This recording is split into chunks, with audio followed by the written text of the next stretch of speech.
اس سال خواتین کے عالمی دن کے موقع پر سوچ ویڈیوز نے یہ جاننے کی کوشش کی کہ پاکستان کی 51% آبادی کو صحت کے حصول میں کن مشکلات کا سامنا ہے۔ اقوام متحدہ کے اعداد و شمار کے مطابق پاکستان کی 48.1% خواتین جن کی عمر 15 سے 49 سال ہے اپنی صحت کی دیکھ بھال سے متعلق فیصلوں میں کوئی رائے نہیں رکھتیں۔ Sexual health, reproductive health, menstrual health, یہ 3 ڈفرینٹ کیٹیگریز میں آتی ہیں۔ ریپروڈکٹیو ہیلتھ جس کو ہم بولتے ہیں وہ کور کرتا ہے جو ہم عورتوں کی بیماریاں ہوتی ہیں ان کے ریپروڈکٹیو آرگنس کے حوالے سے، جیسے یوٹرس ہوتا ہے جس کو بچہ دانی کہتے ہیں۔ سیکشول ہیلتھ تھوڑا ڈفرینٹ کیٹیگری میں آتا ہے، اس میں ہم سیکشولی ٹرانسمیٹڈ ڈیزیزز کور کرتے ہیں۔ پھر آتا ہے مینسٹرل ہیلتھ۔ مینسٹرل ہیلتھ ہم تب کہلائیں گے جب ایک لڑکی کو اس کا پیریڈ آ جاتا ہے، جو ماہواری شروع کرتے ہیں تو اس کی دیکھ بھال کیسی ہوتی ہے، جیسے کہ مینسٹرل ہیلتھ میں وہ ہائیجین آتا ہے، وہ ان کو پتہ ہے کہ مینسٹرل پروڈکٹس جو سینیٹری پیڈ وغیرہ ہوتے ہیں ان کو کیسے استعمال کرنا ہوتا ہے۔ اب ہم ایکسیس کے بارے میں آئیں تو رورل ویمن میں ڈاکٹر کا ایکسیس بہت لمیٹیڈ ہے۔ Rural women are 3.1 times more likely to not have access to health and not have any access to making their own decisions in healthcare as well۔ ہم نے recently almost 200-250 لوگوں کا survey کیا urban women 20 to 35 age کے group میں، اس میں سے almost 60% of girls and women never visited a gynecologist، کیونکہ ان کو کبھی کسی نے بتایا نہیں ہے کہ آپ کو اگر پیریڈز میں تکلیف ہو رہی ہے بہت زیادہ کہ آپ اپنے بستر سے نہیں اٹھ سکتے ہو، یا پھر آپ اسکول نہیں جا سکتے ہو، یا کام پہ نہیں جا سک رہے ہو، یا پھر آپ کا پیریڈ ٹائم پہ نہیں آ رہا ہے، یا پھر 10 دن سے زیادہ چلتا رہتا ہے، یا پھر بار بار آتا ہے، یا پھر کبھی آتا ہی نہیں ہے، کسی نے ان کو بتایا نہیں کہ یہ نارمل نہیں ہے اور اس کے لیے ڈاکٹر کو دکھانا ضروری ہے۔ آگاہی کی کمی، فیصلہ سازی کی محدود طاقت، مالی مسائل، باپ بھائی یا شوہر اور سسرال کی جانب سے مزاحمت اور عورت کی فلاح و بہبود پہلی ترجیح نہ ہونے جیسی متعدد وجوہات کی بنا پر پاکستان کی زیادہ تر خواتین کو جنسی اور تولیدی صحت تک رسائی حاصل نہیں ہوتی۔ اس کی وجہ سے صحت کے حوالے سے خواتین کو بہت سے مسائل کا سامنا کرنا پڑتا ہے۔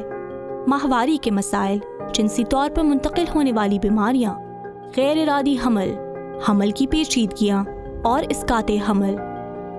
خواتین کی تولیدی صحت سے متعلق ضروریات پورا کرنے کے لیے انسا فیملی ہیلتھ کلینکس نامی ادارہ کراچی کے پسماندہ علاقوں میں 9 ہیلتھ کلینکس چلا رہا ہے۔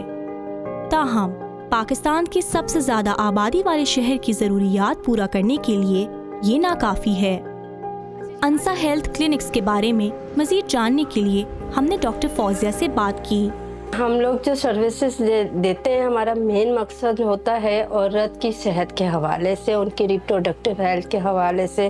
تو ان کا بیک گراؤنڈ ہوتا ہے کہ ساتھ ہوتی ہے، ہسبینڈ ساتھ ہوتے ہیں، ان کو بولنے نہیں دیا جاتا۔ سب سے بڑا ہمارے معاشرے میں مسئلہ یہ ہے کہ عورت خود سے بول نہیں سکتی، کوئی ڈیسیژن نہیں لے سکتی۔ دوسرا مال نیوٹریشن ہے، غذا صحیح نہیں ہوتی، جو بھی ہوتی ہے وہ بچوں کے حوالے سے بچوں کو دے دیتی۔ ڈاکٹروں کا کہنا ہے کہ خواتین کو بچے اسی صورت پیدا کرنے چاہیے جب ان کا جسم مکمل طور پر صحت مند ہو، لیکن ان کے شوہر کو یہ بات سمجھانا کافی مشکل ہے، جس کے بعد خواتین اسقاط حمل کا انتخاب کرتی ہیں جو کہ ان کی صحت پر منفی اثر ڈالتا ہے۔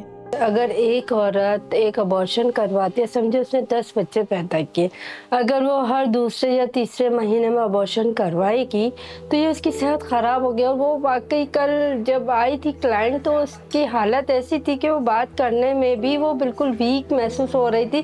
وہ 3 دفعہ ابارشن کروا چکے صرف اسی وجہ سے کہ اسے بچے نہیں چاہیے، لیکن اس کا ہسبینڈ اس میں بھی ویلنگ نہیں ہے کہ کوئی فیملی پلاننگ لی جائے۔ ہمارے پاس جو STI کے حوالے سے ہے کپل کاؤنسلنگ ہوتی ہے، ہم دونوں کو بٹھا کے کاؤنسل کرتے ہیں۔ جب ہم ہسبینڈ کو کاؤنسل کرتے تو ہسبینڈ کہتے ہیں نہیں میں تو بالکل ٹھیک ہوں، مجھے تو انفیکشن لگ ہی نہیں سکتا ہے۔ بہت سارے ایسے کیسز ہوتے ہیں جو غریب طبقہ ہوتا ہے، ماسی لائک جو ہوتے ہیں، تو ان کی ڈیلیوریز گھر میں ہوتی ہے، وہ دائی جو ہوتی ہے وہ وہیں کرتی ہے، اور اوپر سے پریشر اتنا دے کے ان کا اتنا ستیہ ناش کر دیتی ہے کہ وہ UV پرولیپس کے ساتھ آتی ہیں، تو وہ پھر ہم جنہ وغیرہ ریفر کرتے ہیں۔ لیکن یہ ہے کہ اتنا کانسیپٹ کلیئر نہیں ہے لوگوں کو کہ گھر میں ڈیلیوری نہیں کروانا چاہیے۔ اس سے نمٹنے کے لیے یاسمین جبی جیسی فیلڈ ہیلتھ ایجوکیٹرز کو خواتین کی تولیدی صحت سے متعلق ترغیب دینے کا کام سونپا گیا ہے۔ یاسمین کئی سالوں سے کراچی میں حاملہ خواتین کی صحت کے مسائل اور حمل کے درمیان وقفے کے فوائد سے متعلق گھر گھر آگاہی فراہم کر رہی ہیں۔ محلہ میٹنگ میں بھی جا کے لوگوں کو اویئرنیس دیتے ہیں اور بتاتے ہیں ان لوگوں کو کہ آپ فیملی پلاننگ لیں۔ ہر بچے میں کم از کم 3 سال کا تو وقفہ ہونا ضروری ہوتا ہے، کیونکہ اگر وہ وقفہ نہیں کریں گی تو ایک ماں کی صحت جب صحیح نہیں رہے گی وہ جلدی جلدی بچے پیدا کرے گی۔ ہم تو ہیلتھ کے حوالے سے زیادہ ان کو اویئرنیس دیتے ہیں کہ اگر آپ کی صحت صحیح نہیں ہے آپ تو بچے کیسے سنبھالیں گی۔ ہمارے پاس جب بھی کوئی کلائنٹ آتا ہے تو ہم اس کو یہی گائیڈ کرتے ہیں اور ڈاکٹر کے پاس بھیجتے ہیں کہ آپ ڈاکٹر سے جا کر جو آپ کو سوٹ کرے گا وہ آپ وقفہ لے سکتی ہیں۔ جہاں انسا فیملی ہیلتھ کلینکس جیسی تنظیمیں مختلف مہمات کے ذریعے نچلی سطح پہ کمیونٹیز تک پہنچنے پر توجہ دیتی ہیں، وہیں پاکستانی اسٹارٹ اپس اب ٹیکنالوجی کا استعمال کرتے ہوئے خواتین کی صحت سے متعلق آگاہی اور مدد فراہم کر رہے ہیں۔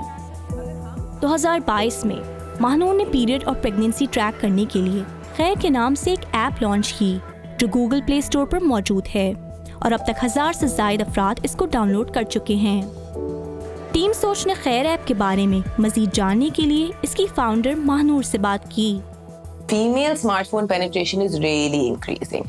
So for me, that was kind of the idea is what can I build a platform that women will use it often, get awareness about their body, their cycle, and free awareness. تو ہم نے یہ launch کیا app Urdu میں، English میں، Roman Urdu میں۔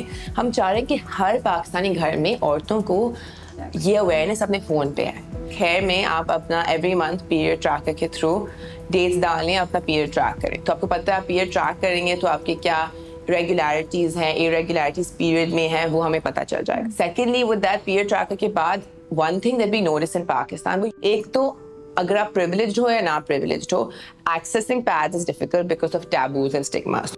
ہم subscription based menstrual hygiene products add کریں۔ What that really means is اگر آپ کا پیریڈ 5th of March کو ڈیو ہے تو 1st of March اور 2nd of March کو آپ کے پیڈز آپ کے گھر ڈیلیور ہونے چاہیے۔ اینڈ پھر complete solution is access to doctors, so that's female general physicians, gynecologists. Pregnancy tracker میں ہم کیا کرتے ہیں؟ awareness. So it's usually the growth of the baby. You can track it according to our tracker. So it'll tell you how big the baby is, what growth cycles. So every month, every trimester, the tracker will tell you what medicine you need, what vitamins you need, what awareness you should be looking out on, health tips. So in Pakistan is one of the riskiest nations in the world to bear a child. And we have one of the highest dropout rates for girls. So مطلب جو لڑکیوں کو puberty ہو جاتا ہے they drop out of school. So اس کی وجہ سے over 30 million, so 30 million لڑکیاں عورتیں پاکستان میں ان کے پاس access to menstrual hygiene products نہیں ہے۔ ہم یہ پیڈ ڈسپینسرز ان corporate offices, community schools ہم female bathrooms میں اٹیچ کر دیتے ہیں۔ We start with urban and then we go to rural areas. How we target both populations is ہم health sessions جو lower income communities ہیں ان میں ہم free کرتے ہیں، ٹھیک ہے، ہم جا کے feminine health, hygiene, menstrual hygiene کے بارے میں health session کرتے ہیں۔ and when it comes to the population جو بالکل ان کے پاس smart phone access نہیں ہے، internet access نہیں، data access نہیں ہے، وہاں as much as we can وہ donation drives and awareness کے through ہم ان کو population کو access دے سکتے ہیں۔ صحت سے متعلق آگاہی کے ان سیشنز کا مقصد پاکستان کی ان 49% لڑکیوں کو تعلیم دینا ہے جن کو اپنی ماہواری سے پہلے اس کے بارے میں کوئی علم ہی نہیں ہوتا۔ ٹیم سوچ نے خیر کے ایسے ہی ایک سیشن کو کور کرنے کے لیے کراچی کے سائٹ ایریا میں موجود گارمنٹس فیکٹری کا رخ کیا۔ گھر میں تو کسی سے اس بارے میں بات نہیں کرتے۔ ہاں جب پہلی بار مجھے ہوا تھا تو میری والدہ نے مجھے سمجھایا تھا کہ ایسا ہوتا ہے مہینے میں، بس انہوں نے بھی اتنا ہی کہا تھا۔ اس سے انہوں نے کہا کہ ماہواری کے دوران نہانا نہیں چاہیے، لیکن آج مجھے پتہ چلا کہ نہیں، ایسا کچھ بھی نہیں ہے، بلکہ نہا دھوا کے صاف رہنے سے انسان اور بھی زیادہ صحت مند اور بیماریوں سے بچ جاتا ہے۔ بہت سی چیزیں ایسی تھی جو نہیں معلوم تھا ہم لوگوں کو، تو آج ان کی وجہ سے آج ہمیں بہت سی چیزیں کا پتہ چل گیا ہے۔ جیسے یہ پیٹ میں درد کیوں نہ رہتا ہے، اکثر پیٹ میں درد رہتا ہے اور ہمیں اس دوران کیا کرنا چاہیے کیا نہیں کرنا چاہیے ہمیں پتہ نہیں ہوتا ان سب چیزوں کے بارے میں۔ گھر والے جو بولتے ہیں کہ نارملی درد ہوتا ہے، یہ سب لڑکیوں کو ہوتا ہے، یہی سنا تھا، لیکن آج انہوں نے کہا کہ اگر کوئی بہت بڑا مسئلہ زیادہ تکلیف تو دکھانا ضروری ہے، ڈاکٹر کا بتانا بہت زیادہ ضروری ہے، کیونکہ ہمیں پتہ ہونا چاہیے کہ ہمارے ساتھ کیا مسئلے وسائل ہیں، ہم اس کو نارمل نہیں سمجھے۔ جنسی اور تولیدی صحت تک رسائی اور اپنی صحت سے متعلق فیصلے لینا نہ صرف خواتین کو بااختیار بنانے بلکہ پاکستان کی پائیدار ترقی کے لیے بھی بہت ضروری ہے۔ جنسی صحت اور فیم ٹیک میں خواتین کی شمولیت پاکستان کے موجودہ طبی اور سماجی نظام کو بدلنے میں اہم کردار ادا کر سکتی ہے، لیکن یہ صرف تبھی ممکن ہے جب ہم مساوات اپنائیں۔